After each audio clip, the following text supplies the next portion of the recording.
గానాలతో విరివిగా సదయుని వేడుమా. సరిగమ పదని సగానాలతో విరివిగా సదయుని వేడుమా. ఓ మనసా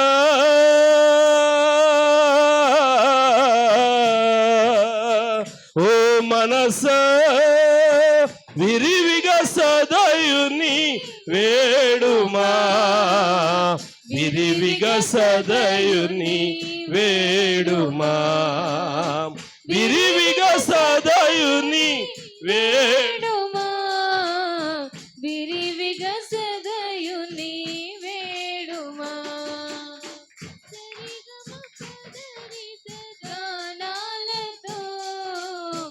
విరివిగా సదయుని వేడుమా. హల్లెలూయా. రండి, దేవుని యొక్క గ్రంథములో నుండి అపోస్తులలో ఒకరైనటువంటి యాకోబు ద్వారా వ్రాయబడినటువంటి పత్రిక, అపోస్తులలో ఒకడైనటువంటి యాకోబు ద్వారా వ్రాయబడినటువంటి పత్రిక 3వ అధ్యాయములో నుండి కొన్ని మాటలు బిడలరా మనం జ్ఞాపకం చేసుకుందాం. యాకోబు పత్రిక 3వ అధ్యాయము 3వ వచనం. గుర్రములు మనకు లోబడుటకై నోటికి కళ్ళెము పెట్టి వాటి శరీరమంతయు త్రిప్పుదుము గదా. చాలు. చదవబడిన పరిశుద్ధ లేఖనాన్ని కృపగలిగిన దేవుడు మన కొరకు దీవించునుగాక. అందరూ చెప్పండి ఆమేన్. రండి, దేవుని యొక్క గ్రంథములో నుండి అపోస్తులలో ఒకరైనటువంటి యాకోబు ద్వారా వ్రాయబడినటువంటి పత్రికలో నుండి కొన్ని విషయాలు నేను జ్ఞాపకం చేస్తాను. యాకోబు పత్రిక 5 అధ్యాయములతో కూడినటువంటి పత్రిక. చాలా చిన్న పత్రిక. యాకోబు పత్రిక చాలా చిన్న పత్రిక. యాకోబు భక్తుడు ఈ పత్రికను వ్రాసాడు. యాకోబు అంటే మరలా మనకి కన్ఫ్యూజన్ ఉంటుంది కాబట్టి ఒక మాట నేను జ్ఞాపకం చేస్తాను. బైబిల్ గ్రంథములో పాత నిబంధన కాకుండా నూతన నిబంధన దగ్గరికి వస్తే 3 యాకోబులు మనకు కనబడతారు. ఎంతమంది అమ్మా? 3 యాకోబులు కనబడతారు. మత్తయి సువార్త 10వ అధ్యాయము 2వ వచనంలో ఒక యాకోబు గారు కనబడతారు. అదే అధ్యాయము 3వ వచనంలో మరో యాకోబు గారు కనబడతారు. అదే సువార్తలో, మత్తయి సువార్తలోనే 13వ అధ్యాయంలో 58వ వచనానికి వస్తే మరొక యాకోబు గారు కనబడతారు. అంటే ఈ 3 యహానులకి, ఈ యాకోబులకి పెట్టబడిన పేరేంటంటే, ఒకరిని జబదయి కుమారుడైన యాకోబు అన్నారు. ఒకరెవరమ్మా? జబదయి కుమారుడైన యాకోబు. మరొకరు అల్పై కుమారుడైన యాకోబు. మరొకరిని యేసు ప్రభువు సోదరుడైన యాకోబు.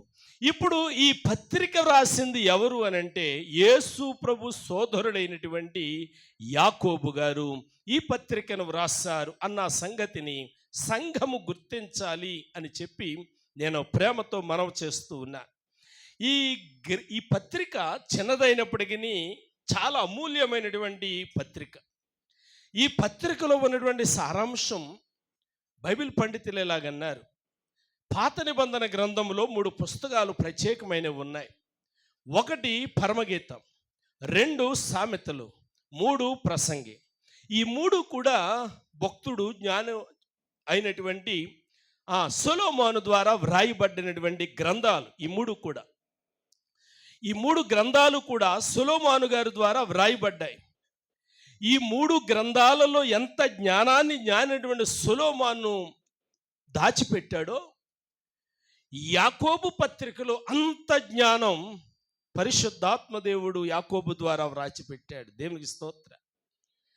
ఈ యాకోబు పత్రిక ఏం జ్ఞాపకం చేస్తుందంటే, కీవర్డ్ ఏంటి అని అంటే, యాకోబు పత్రికలో కీవర్డ్ ఏంటి అంటే 2వ అధ్యాయము 14వ వచనంలో మనం చదివితే క్రియలు అనే మాట మనం కదమ్మా.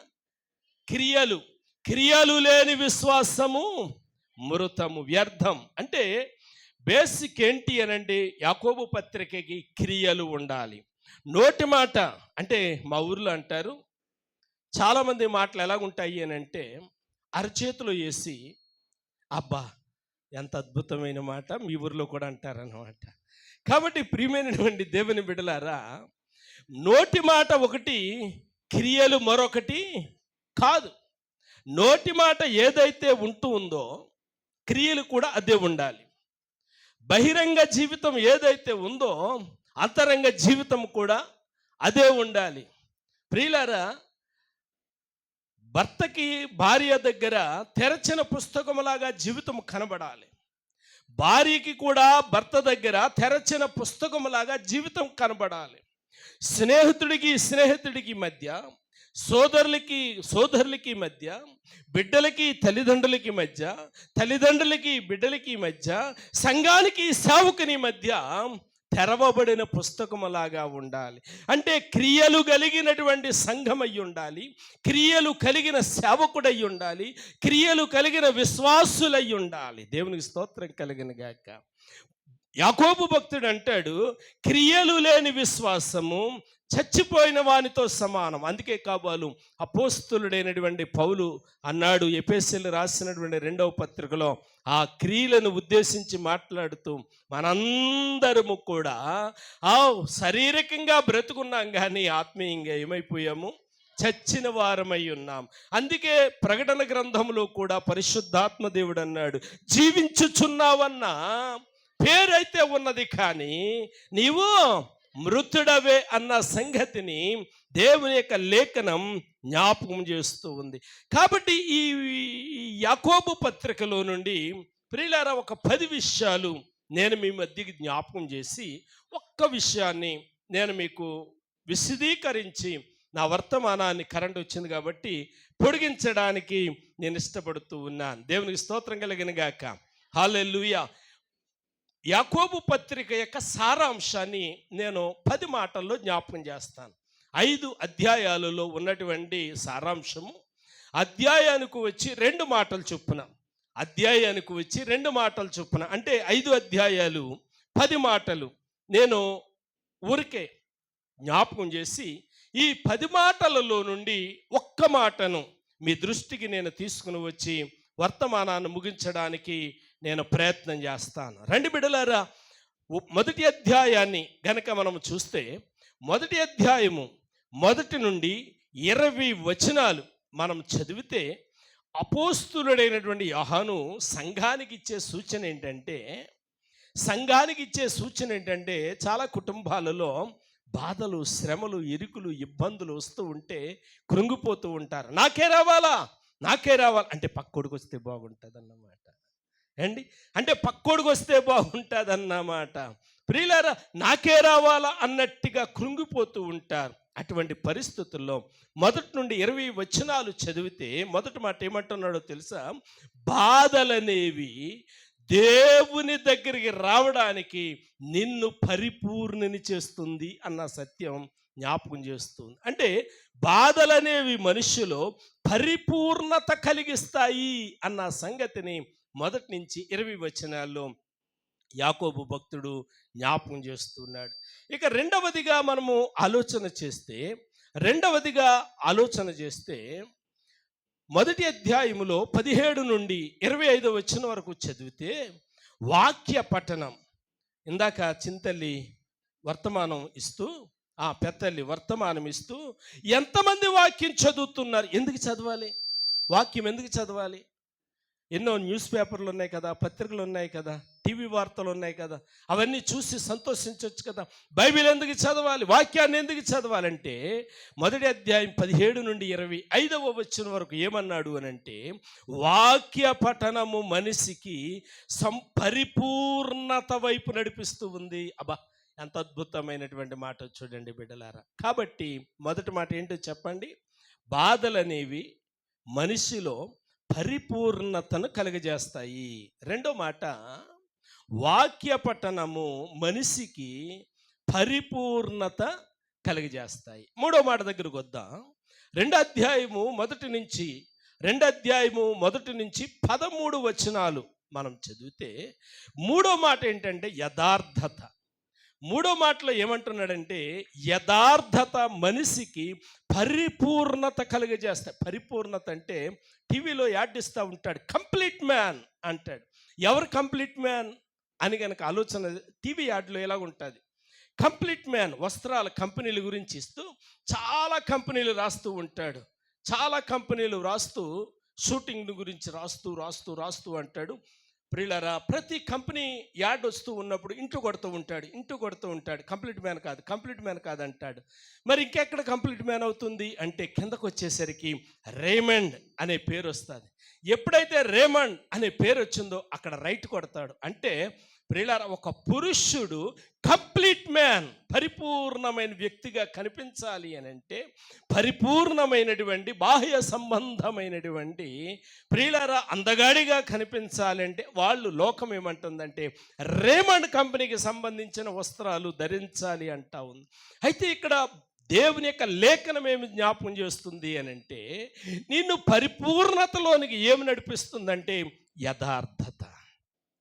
యథార్థత ఉన్నవాని ముఖం చూడండి. ప్రియులారా, చాడీలు చెప్పేవాని ముఖం చూడండి. చాడీలు చెప్పేవాని ముఖం కమిలిపోయినట్టు ఉంటుంది. చాడీలు చెప్పేవాని ముఖం భయపడుతూ ఉంటుంది. యథార్థత కలిగిన వాని మనస్సు ఎప్పుడూ ఆనందంగా ఉంటుంది. దేవునికి స్తోత్రం కలిగిన గాక. గెంజకూడు తిన్నా ప్రియులారా పొస్తున్నా కానీ వాని ముఖం ఆనందంగా కనబడుతూ ఉంటుంది. దేవునికి స్తోత్రం కలిగిన గాక. నాలుగో మాట ఏంటి అని అంటే యాకోబు భక్తుడు జ్ఞాపకం చేస్తూ ఉన్నాడు. 2వ అధ్యాయము 14 నుండి 16 వచనాలు చదివితే 2వ అధ్యాయము 14 నుండి 16 వచనాలు చదివితే క్రైస్తవ సేవ, వినండి బిడ్డలారా, క్రైస్తవ సేవ మనిషికి సంపూర్ణతలోనికి నడిపిస్తూ ఉంది.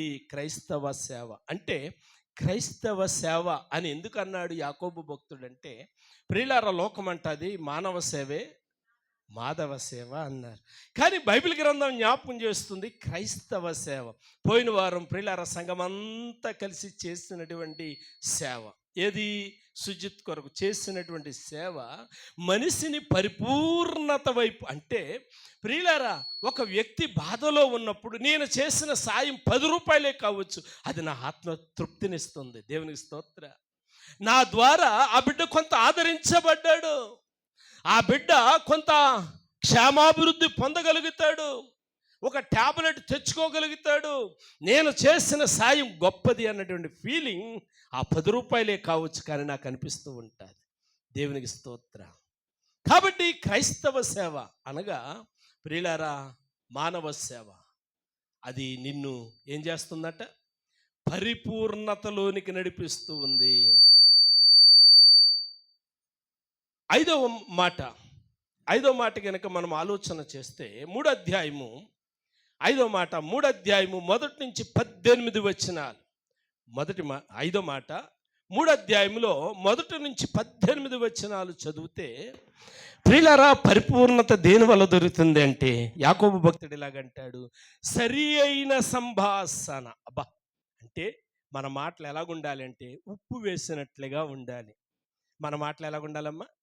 ఉప్పు వేసినట్లుగా ఉండాలి. ఉప్పు వేసినట్లుగా ఉండాలంటే ఏం చెయ్యాలి? ఎప్పుడు సత్యమే మాట్లాడాలి, ఎప్పుడు పొరుగు వాని గురించి కీడు మాట్లాడకూడదు. చేతనైతే ఉపకారం చెయ్యాలి, లేకపోతే గమ్మున ఉండాలి. చేతనైతే మేలు చెయ్యాలి, లేకపోతే మౌనంగా ఉండాలి. కానీ కీడు కలిగించడానికి మన పాదాలు పరుగులెత్తకూడదు. లేని వాటిని కల్పించడానికి మన పాదాలు పరిగెత్తకూడదు. వినండి ప్రియులారా. కాబట్టి యాకోబు భక్తుడు అంటాడు, మనిషికి పరిపూర్ణత ఎప్పుడు కలుగుతుంది అని అంటే సరి అయిన సంభాషణ. ఏ సంభాషణ అమ్మా?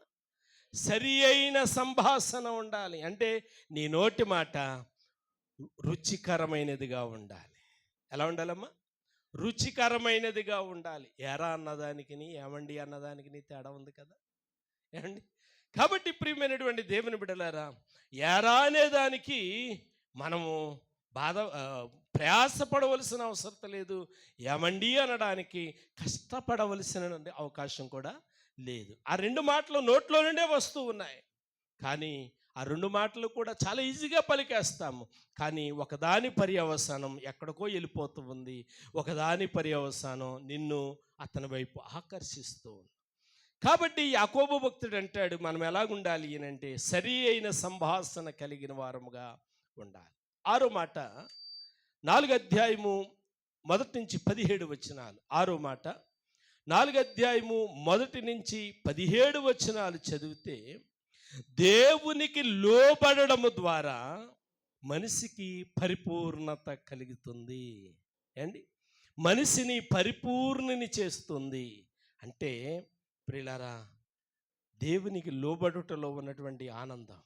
అబ్రహాము లోబడ్డాడు ప్రియులారా, మోషే లోబడ్డాడు, గెహాజీ తిరుగుబాటు చేశాడు. తిరుగుబాటులో ఉన్నటువంటి శాపం, తిరుగుబాటులో ఉన్నటువంటి కీడు ప్రియులారా సంఘము గమనించాలి. లోబడటంలో ఉన్న ఆశీర్వాదం గమనించాలి. అబ్రహాము లోబడ్డాడు, ఆశీర్వాదం పొందుకున్నాడు. ఆననీయ సప్పీరాలు తిరుగుబాటు చేశారు, ఏమైపోయారు ప్రియులారా? ఉన్నట్టుండి, అంటే అందరూ చనిపోతారు కానీ కీడుతో చనిపోయారు అన్న సంగతిని మనం గమనించాలి. కాబట్టి మనిషికి పరిపూర్ణత ఎలా కలుగుతుందంటే దేవునికి లోబడుట ద్వారా. అంటే సంఘము ఒకరికొకరు లోబడాలి, సేవకుడు సంఘానికి లోబడాలి, సంఘము సేవకునికి లోబడాలి. దేవునికి స్తోత్రం కలిగిన గాక.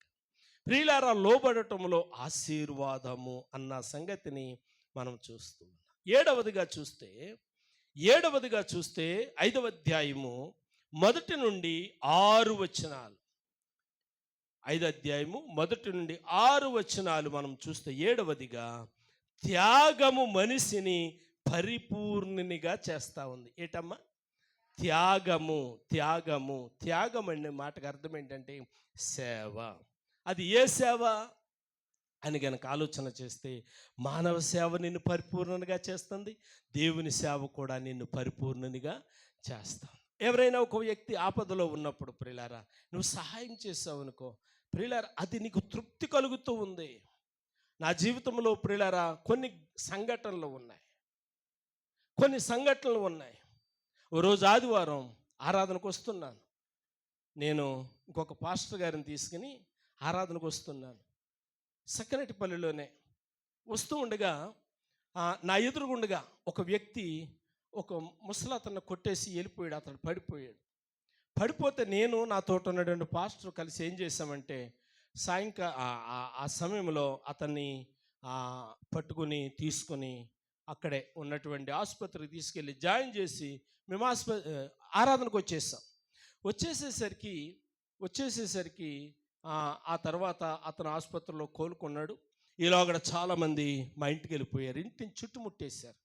ఈలోగడ ఆ వ్యక్తి బాగా కోలుకున్న తర్వాత ఆ వ్యక్తి చెప్పాడు, నేను అప్పుడప్పుడే స్పృహ కోల్పోతూ ఉన్నాను, ఈ పాస్టర్ గారి నన్ను తీసుకొచ్చి జాయిన్ చేశారు, నన్ను కొట్టినోడు మరొకడు అని. అలా చెప్పినప్పుడు ప్రియులారా నేను ఎంతో తృప్తి కలిగి ఉన్నా.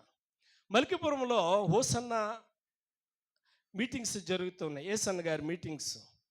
బయటకు వస్తూ ఉన్నాం, మీటింగ్ అయిపోయింది, గేట్లోంచి బయటకు వస్తూ ఉన్నాం. ఆ గర్దీలో ఒక అతను ఒక నడిచెల్లి వ్యక్తిని గుద్దేశాడు.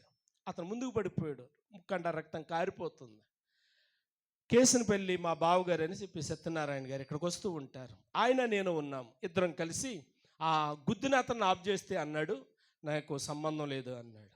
సంబంధం లేదంటే గబగబా అతను బండి ఆఫ్ చేసి తాళం తీసుకుని ఆ పడిపోయినటువంటి వ్యక్తిని ఆసుపత్రికి తీసుకెళ్ళి జాయిన్ చేసి పోలీసులకు ఫోన్ చేస్తే గుద్దిన వ్యక్తి వచ్చి అన్నాడు, ఇదిగో నీకు ₹1,00,000 ఇస్తాను, తాళం చేయించేసి ఫోన్ పెట్టేయి అన్నాడు. నాకు అవసరం లేదు అన్న తర్వాత ప్రియులారా అతడు బాగుపడిన తర్వాత కొంచెం సాక్ష్యం చెప్పాడు. అది నాకేం చేస్తుంది? తృప్తినిస్తుంది. ఇలాంటి సంఘటనలు చెప్పుకుంటూ వెళ్తే ఒక రోజున ప్రియులారా చింతలపల్లి కలింగి దగ్గర ఒక వ్యక్తిని చంపేసి చెట్టుకి జారడి పెట్టేస్తే నేను వెళ్తూ ఉంటే సరిగ్గా లైటింగ్గా అంతుంది. సోలిపోయి ఉన్నాడు, ఇలా కనబడతా ఉన్నాడు, ఇదేంటి ఇలాగున్నాడు అని చెప్పి, ఇలాగున్నాడు ఏంటి అని చెప్పి బండి ఆఫ్ చేసి వెళ్ళి ముట్టుకున్నప్పుడు పడిపోయాడు. చచ్చిపోయాడు కదా, మరి పడిపోయాడు. ఇంతలో అక్కడక్కడ కొంతమంది కాసుకుని ఉన్నారు. గబగబా వచ్చి చుట్టేశారు. ఏం చేసావు అన్నారు. నేనేం చేశాను? నేనేమి చేయలేదు. తీసుకెళ్ళి స్టేషన్లో పెట్టేశారు. ఆ తర్వాత కొంతకాలం కోర్టుకి తిరిగాను. నిజాలు బయటకు వచ్చినాయి. నిజాలు బయటకు వచ్చిన తర్వాత నాకేం మిగిలింది? తృప్తి మిగిలింది. నేను బొంబాయిలో ఉంటూ ఉన్నప్పుడు ఇలాగే ఒక వ్యక్తిని లారీ కొట్టేసింది. కాళ్ళు చేతులు ఇరిగిపోయినాయి. వెళ్ళిపోతూ ఉన్నాడు. అప్పుడు నా దగ్గర కవాస్కి బజాజ్ అని బైక్ ఉండేది. 89-90లో కవాస్కి బజాజ్. ఆ బైక్ తోటి దరిదాపు 30 కిలోమీటర్లు వెంబడించి నేను లారీని పట్టుకున్న తర్వాత అతను అన్నాడు, నిన్ను లారీ ఎక్కించి చంపేస్తాను అన్నాడు. నువ్వేమి ఎక్కించి చంపే తర్వాత సంగతి, ఇప్పుడు మాత్రం నువ్వు పోలీసులకు సరెండర్ అవ్వాలి, యాక్సిడెంట్ అయినోడికి న్యాయం చేయాలి అంటే నాకేమీ సంబంధం లేదన్నాడు. వెంటనే అక్కడ గబగబా పోలీస్ స్టేషన్కి వెళ్ళి నెంబర్ రాసుకుని లారీ అక్కడ నెంబరు పోలీస్ స్టేషన్ సరెండర్ చేశాను. ఆ తర్వాత కొన్ని సంవత్సరాలు పట్టింది ఆ కేసు ముగించడానికి. అంటే నేను ఇవన్నీ ఎందుకు చెప్తున్నానంటే మనకేం మిగులుతుంది? మానవ సేవ. మనం ఏమీ రూపాయలు ఖర్చు పెట్టలేదు దాని వెనకాల. నోటి మాట అంతే. దేవునికి స్తోత్రం కలిగిన గాక. నోటి మాట మీకు ఏమైనా గుర్తుండి ఉంటుంది. ఇప్పటికీ అరవపాలెంలో కొన్ని సంవత్సరాల కిందట ఒక ఆయన ఏదో చిన్న తగాదలో భార్యను కొట్టబోయి ఏదో దవడ మీద కొట్టబోతే గోపుకి తగిలితే చచ్చిపోతే టాటర్ మీద తీసుకుని వెళ్ళి మురికాలగొట్టుని అంటించేసిన సంగతి. అందరూ దెయ్యమైపోయింది, మురికాలగొట్టుకి వెళ్తలేదు, పగలెళ్తున్నా పట్టేసుకుంటుంది అన్నారు. సర్లే ఎలాగుంటుందో చూద్దామని రాత్రి 11 గంటలకి బయలుదేరి వెళ్ళాను. 11 గంటలకు బయలుదేరి వెళ్తే అక్కడ నిజంగానే కొంతమంది మనుషులు ఉన్నారు.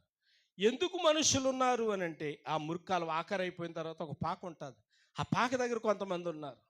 ఎందుకున్నారు అని అంటే నేరము మోపడానికి, నింద మోపడానికి. ఏం నింద మోపుతారు? చచ్చిపోయిన మని చచ్చిపోయింది. ఇప్పుడు అక్కడ ఎవరు లేరు. కానీ నేను అసలు ఏముందో చూద్దామని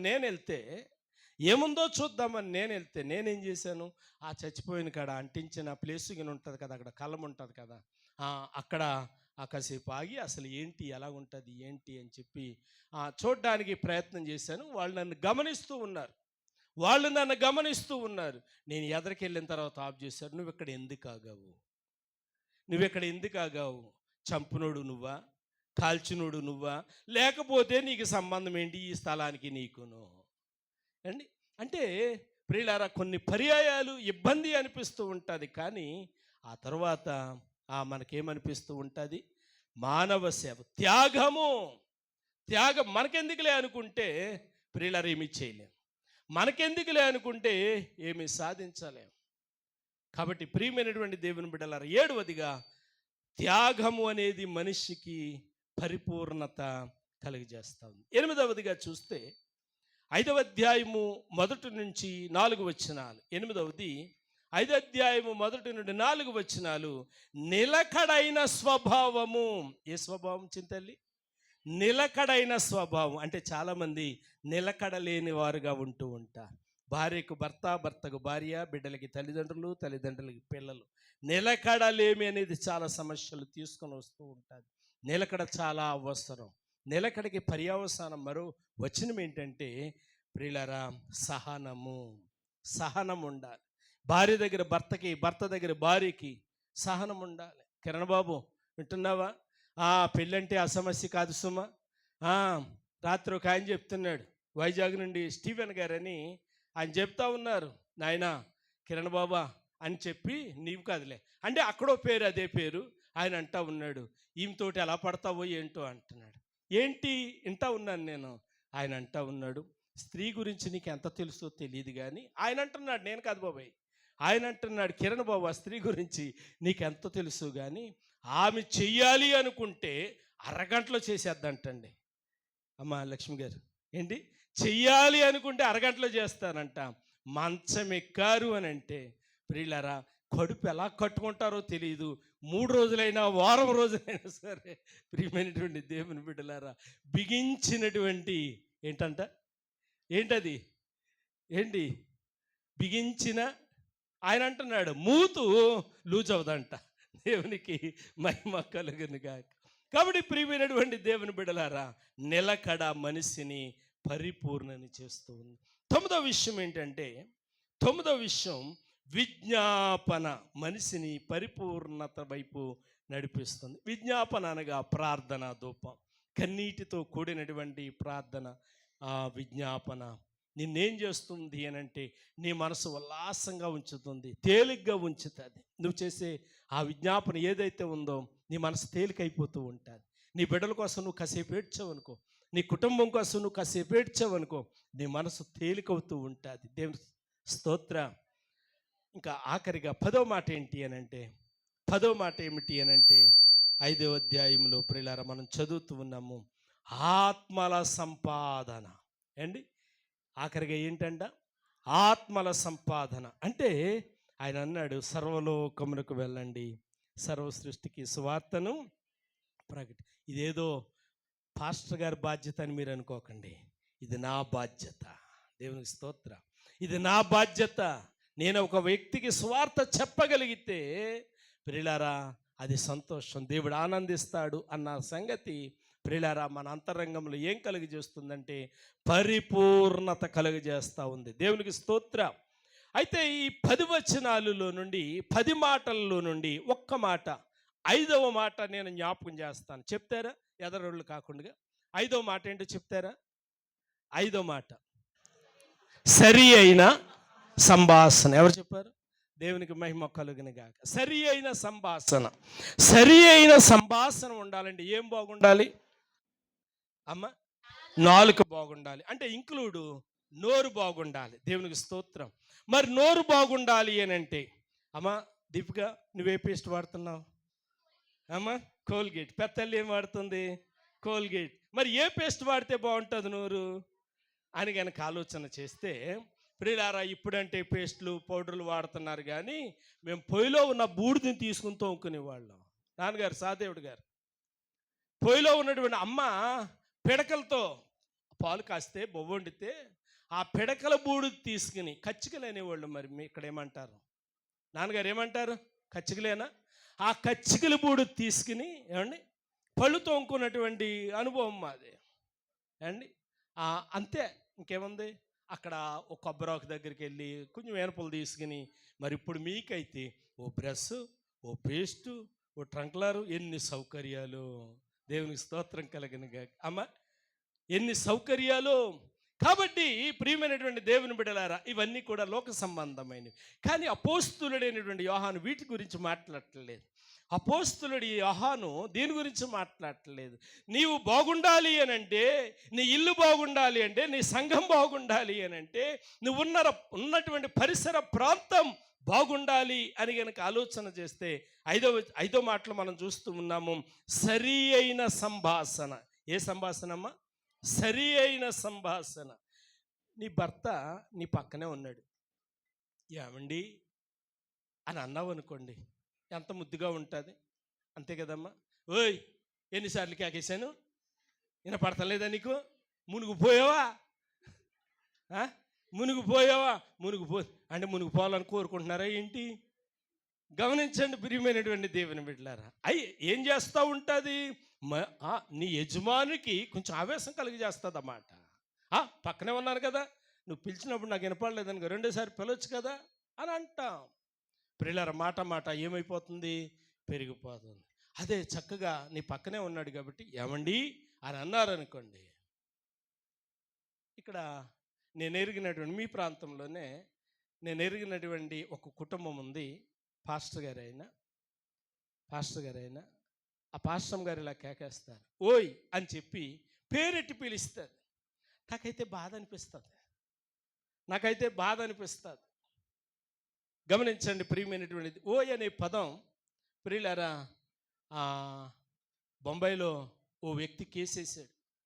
ఓయ్ అనే పదానికి మనకి ఉన్నటువంటి డిఫరెన్స్ ఏంటంటే, ఏమండి అని మనం తెలుగులో చక్కగా భర్తల్ని పిలుస్తూ ఉంటారు, అదే బొంబాయిలో ఓయ్ అని పిలుస్తారు. ఆ పదం భర్తలు మాత్రమే పిలవాలి. ఒక ఆమె ఇలాగ పిలిస్తే, ఓయ్ అని పిలిస్తే, నీకు నన్ను అన్న కట్టుకున్నావు నువ్వు అని కేసేసేసి. కాబట్టి ప్రియమైనటువంటి దేవుని బిడ్డలారా, సరి అయినటువంటి సంభాషణ. రండి 3వ అధ్యాయంలోనికి మనం వచ్చినట్లయితే, యాకోబు పత్రిక 3వ అధ్యాయము 2వ వచనంలోనికి మనం వద్దాం. అనేక విషయములలో మనమందరము తప్పిపోవచ్చున్నాము. ఎవడైనను మాట యందు తప్పని ఎడల అట్టివాడు లోపము లేనివాడై తన సర్వ శరీరమును స్వాధీనమందుంచుకొన శక్తి గలవాడగును. వినండి ప్రియులారా, ఇక్కడ 3వ వచనములో లేక 5వ అధ్యాయములో నాలుక యొక్క ప్రాముఖ్యతను, నాలుక యొక్క ప్రాధాన్యతను ప్రియులారా తెలియజేస్తూ ఉన్నాడు. నాలుక యొక్క ప్రాధాన్యత ఎలాంటిది అని గనక ఆలోచన చేస్తే, మన నోరు మంచిగా ఉండాలన్నా, మనం ఒకరికి మంచిగా ఉండాలన్నా, మన నోట్లో నుంచి మంచి సంభాషణ వెళ్ళాలన్నా ఈ నాలుకే ప్రధానం కదమ్మా. ఈ నాలుకే కీ అన్నమాట. ఇది చాలా తొందర ఎక్కువ దీనికి. ఎంత తొందర అంటే చెప్పేదాకా విందో మాట్లాడేస్తుంది. పూర్తిగా వినొచ్చు కదా, ఎందో మాట్లాడేస్తుంది. అమ్మ ఏదో చెప్పాలనుకుంటే చెప్పనేవద్దు చింతల్లి అండి. అమ్మ ఏదో చెప్పాలనుకుంటుంది, క్లాసులో ఏదో సార్ ఏదో చెప్పాలనుకుంటాడు, కంపెనీలో ఏదో మేనేజర్ చెప్పాలనుకుంటారు. వాళ్ళు చెప్పకుండానే మనం మాట్లాడితే మధ్యన మ్యాటర్ మిస్ అయిపోతూ ఉంటాము. కావలసినటువంటి ఆ ప్రాధాన్యతను మనం సంతరించుకోలేము. కాబట్టి ఈ నాలుకను గూర్చి జ్ఞాపకం చేస్తూ 5వ వచనంలో అంటాడు, అలాగుననే నాలుక కూడా చిన్న అవయవమైనప్పటికీ, అబ్బా దీని గురించి ప్రియులారా ఏమన్నాడు, అవయవములలో చిన్నదే అయినప్పటికీ దీనికి ఏంటంట బహుగా అదిరిపడును. అమ్మ వీరమ్మ గారు, ఈ నాలుక ఎంత తొందర అంటే ప్రియులారా, వివేచన లేకుండా, ఆలోచన లేకుండా ఎదుటి వారిని కొన్నిసార్లు తక్కువ చేసి మాట్లాడేస్తూ ఉంటుంది. ప్రియులారా, సందర్భం లేని మాటలు అనేస్తూ ఉంటుంది. తర్వాత బాధపడేం ఉపయోగం కదా, తర్వాత బాధపడేం ఉపయోగం. అయితే నేను అలాగనకుండా ఉండాల్సింది, నేను అలా తిట్టకుండా ఉండాల్సింది, నేను ఆ మాట అనకుండా ఉండాల్సింది. జరిగిపోయింది నష్టం. కొట్టేవాడిని చెయ్యట్టుకోగలుగుతాం కానీ నోరు మనము పట్టుకోలేము. నష్టం జరిగిపోయింది. కాబట్టి ప్రియులారా, మనము క్రీస్తుకు దగ్గరగా, సంఘానికి ఆప్యాయతగా మనం ఉండాలంటే మన నోరు బాగుండాలి. దేవునికి స్తోత్ర. 5-6 వచనాల్లో మనం చదువుతూ ఉన్నాము. ఈ నాలుకను గురించి 6వ వచనంలో అంటాడు, ఈ నాలుకే అగ్ని. ఇది 6వ వచనంలో చూడండి, ఈ నాలుక మన అవయవంలో ఉంచబడిన పాప ప్రపంచమై సర్వ శరీరమునకు మాలిన్యము కలుగజేయుచు ప్రకృతి చక్రమునకు చిచ్చు పెట్టును. వినండి ప్రియులారా, ఈ నాలుక ఏం చేస్తుందండి, కుటుంబాలలో ప్రియులారా చిచ్చు పెట్టేస్తూ ఉంటుంది. అక్కకి చెల్లికి, చెల్లికి అమ్మకి నాన్నకి ఏం చేస్తూ ఉంటుంది, నాలుక చిచ్చు పెట్టేస్తూ ఉంటుంది. వినండి బిడ్డలారా, అవ్వమ్మకి ఆదాముకి మధ్య ఓ నాలుక చిచ్చు పెట్టింది. ఏ నాలుక అది అమ్మ? సర్పము నాలుక. ప్రియులారా, ఒక్క మాట, వాళ్ళిద్దరి మధ్య ఏమైపోయింది, అగాధం, దేవునితో అగాధం ఏర్పడిపోయింది. కాబట్టి ప్రియమైనటువంటి దేవుని బిడ్డలారా, ఈ నాలుకను గూర్చి ఇంకా కిందకి మనం చదివితే ప్రియులారా, ఆ నాలుకను గూర్చి ప్రియులారా 4వ వచనంలో అంటాడు, 4వ వచనంలో, 3వ వచనంలో చూడండి, గుర్రములు మనకు లోబడుటకై దాని నోటికి కళ్ళెము పెట్టి వాటి శరీరమంతయు త్రిప్పుదము కదా, వాడలను కూడా చూడండి, అవి ఎంతో గొప్పవై పెనుగాలికి కొట్టుకొని పోబడినను వాడ నడుపు వాని ఉద్దేశము చొప్పున మిక్కిలి చిన్నదగు చుక్కాని చేత త్రిప్పబడును. అలాగుననే నాలుక కూడా అండి. వినండి బిడ్డలారా, నాలుక కూడా ఏం చేస్తుంది అని కనుక ఆలోచన చేస్తే ప్రియులారా, ఇది బహుగా అదిరిపడుతుంది. సరైనటువంటి సంభాషణకి నిన్ను దూరం చేసేస్తావు. కాబట్టి ప్రియమైనటువంటి దేవుని బిడ్డలారా, ఈ నాలుకను గూర్చి 7వ వచనంలో అంటాడు, మృగపక్షి జలచరములలో ప్రతి జాతియు నరజాతి చేత సాధుకాజాలును, అంటే మృగజాతి కానీ పక్షి జాతి కానీ జలచరాలు కానీ ప్రతి జాతి, ఏ జాతి అయినా సరే, వినండి బిడ్లారా, మృగజాతి అంటే మృగాలు, పక్షి జాతి అంటే పక్షులు, ఇంకా సర్పాలు, దానికి సంబంధించినటువంటి ఏ జాతి అయినా కానీ మనిషి చేత సాధుకాజాలతో ఉన్నాయి. అంటే మనిషి దాని లైన్లో పెట్టగలుగుతూ ఉన్నాడు. మనిషి భయం దానికి కలుగుతూ ఉంది. కానీ మన భయం ఈ నాలుగు కలగట్లేదు. అందుకే ఏమంటా ఉన్నాడు అండి, ఏ నరుడును నాలుకను సాధు చేయనేరడు. ఎందుకు? అది మరణకరమైన విషముతో నిండినది. అబ్బా, ఎంత భయంకరమైనటువంటి మాటలండి. ప్రియులారా, నీ నాలుక ద్వారా దేవునికి దగ్గర అవుతావు, నీ నాలుక ద్వారాగానే దేవునికి దూరం అవుతావు. అననీయ సప్పిరాలు ఒక్క మాట ప్రియ దేవుని బిడ్డలారా, దేవునికి దూరం అయిపోయారు. ఆదాము అవ్వలు ఒక్క మాట, కయీను ఒక్క మాట, నీ తమ్ముడేడని అడిగితే ప్రియులారా పలికినటువంటి ఒక్క మాట వినండి. ప్రియమైనటువంటి దేవుని బిడ్డలారా, వారిని కీడు వైపు, దుష్టత్వం వైపు నడిపించింది. నేను ముగిస్తూ ఉన్నాను. ఈ మధ్యాహ్న కాల సమయంలో ఇంకా చాలా విషయాలు మనం జ్ఞాపకం చేసుకోవచ్చు. 9వ వచనంలో చూడండి, దీనితో తండ్రి అయిన ప్రభుని స్తుతింతుము, దీనితోనే దేవుని పోలికగా పుట్టిన మనుష్యులను. అబ్బాయి, అంత భయంకరమైన మాట వినండి. ఈ నాలుగుతోనే దీవిస్తున్నామంట, ఈ నాలుగుతోనే శపిస్తున్నామంట. ప్రియమైనటువంటి దేవుని బిడ్డలారా, మరి నువ్వు అలా శపిస్తూ ఉన్నప్పుడు పరులకు ఇష్టం కాగలుగుతావా? నువ్వు పరులకే ఇష్టం కాకపోతే దేవునికి ఏమి ఇష్టమవుతావు? కాబట్టి 10వ వచనం చూడండి, ఒక్క నోట నుండి ఆశీర్వచనమును శాపవచనమును బయలువెళ్ళును. వినండి, ఇక్కడ అంటున్నాడు, ఈ మాట చదివించి నేను ముగిస్తాను. నా సహోదరులారా, ఇంతవరకు పైన చాలా విషయాలు చెప్పాడు, ఇప్పుడు అంటున్నాడు, నా సహోదరులారా ఎలాగుండకూడదు. ప్రకృతిని గురించి మాట జ్ఞాపకం చేస్తున్నాడు. చదువమ్మ 11. నీటి బుగ్గలో ఒక్క జల నుండియే తీయని నీరును చేదు నీరును ఊరునా. అక్కడ ఏముంది? ప్రశ్నార్థకం ఉంది, ఉందమ్మా. అంటే ఏమంటా ఉన్నాడు? చేదు నీరును తీయని నీరును ఊరునా అంటే మనల్ని అడుగుతూ ఉన్నాడు. ఒక్క జలలో నుండి రావు కదా. బోరేసామనుకోండి, వస్తే చేదు నీళ్ళు వస్తాయి, లేదంటే తీపి నీళ్ళు వస్తాయి, అంతే కదా. చేదు తీపి కలిపి నీళ్ళు వస్తాయా? రావు. వినండి ప్రియమైనటువంటి దేవుని బిడ్డలారా, చేదు తీపు ఒక్క జలలో నుండి, ప్రకృతిలో నుండే రావు. మరి నీ నోటిలో నుండి శాపము ఆశీర్వాదము తగునా? ఆ మాట చదవండి, 12వ వచనం.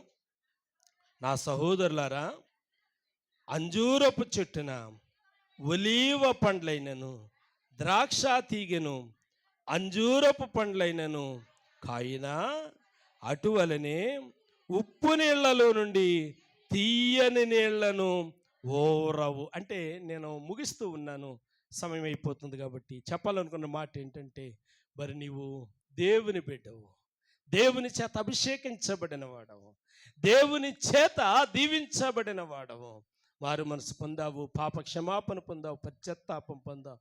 మరి నీ నోటిలో నుండి ఏ మాటలు రాకూడదు? శాపవచనము రాకూడదు. నీ నోటిలో నుండి ఎప్పుడు కూడా దీవెన వచనమే రావాలి, ఆశీర్వాద వచనమే రావాలి, దేవునికి మహిమ తెచ్చే మాటే రావాలి తప్ప సంఘానికి కీడు కల్పించే మాట రాకూడదు, సంఘానికి కీడు కలిగించే మాట రాకూడదు, సేవకునికి కీడు కలిగించే మాట రాకూడదు, నీ తోటి విశ్వాసికి హాని కలిగించే మాట రాకూడదు. భూమిలో నుండి చేదు తీపి కలిపి రావే, చెట్లలో నుండి ఒక చెట్టు మరో చెట్టు కాయను కాయదే, మరి అలాంటిది అంతకంటే శ్రేష్టమైనటువంటి నీవు, దేవుని చేత ఏర్పాటు చేయబడిన నీవు, దేవుని రూపంలో సృజించబడినటువంటి నీవు, దేవుని పోలికలో నిర్మించబడినటువంటి నీవు, మరి ఆయనకు ప్రియమైనటువంటి వాడుగా ఉండాలి అని అంటే నీ నోరు ఎలా ఉండాలి? ప్రియమైనదిగా ఉండాలి.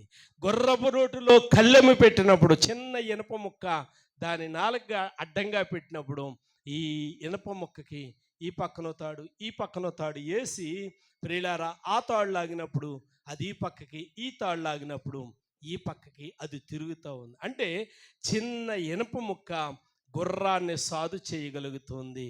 కానీ ఇక్కడ మనిషి నాలుకను గూర్చి ఏ మనుష్యుడు నరుని నాలుకను సాధు చేయజాలడు అని చెప్పి ప్రియులారా లేఖనం సెలవిస్తుంది. మరి అలాంటి నోరు దేవునికి ఇష్టమా అని అంటే కాదు కాదు. అందుకే 5వ మాట నేను జ్ఞాపకం చేస్తున్నాను, సరి అయిన సంభాషణ. ఏ సంభాషణ అమ్మా? సరి అయిన సంభాషణ. ఈ రోజు నుండి ఒకవేళ మన సంభాషణ ఇంట్లో నా బిడ్డలకి నా సంభాషణ నచ్చకపోతే సరి చేసుకుందాం. ఏయ్ నేను బాబుని, నేను చెప్పినట్టు వినాలి కాదు కాదు. ప్రియులారా కొన్ని పర్యాయాలు నీ సంభాషణ నీ బిడ్డలకి ఇష్టమవుతుందో లేదో, నీ సంభాషణ నీ భార్యకు నచ్చుతుందో లేదో, నీ సంభాషణ నీ చుట్టూ ఉన్నటువంటి నీ స్నేహితులకు నచ్చుతుందో లేదో. కొన్నిసార్లు అనుకుంటాం నా ఇష్టం కాదు కాదు. ప్రియా దేవుని బిడ్డలారా, కొన్నిసార్లు ఆలోచన చేద్దాం. దేవునికి ప్రీతికరమైన వారిగా, దేవునికి ప్రియమైనటువంటి వారిగా ఉండడానికి ప్రయాసపడదాం. దేవుడి వర్తమానాన్ని దీవించునుగాక. ఆమేన్. పరిశుద్ధుడైన మా తండ్రి, గనుడైన మా ప్రభువా, మహోన్నతుడానికి వందనాలు, స్తోత్రాలు. అందించిన వర్తమానం వాటిని కొందనాలు. విన్న బిడ్డలు అంతరంగములో నాయన ముద్ర వేయండి.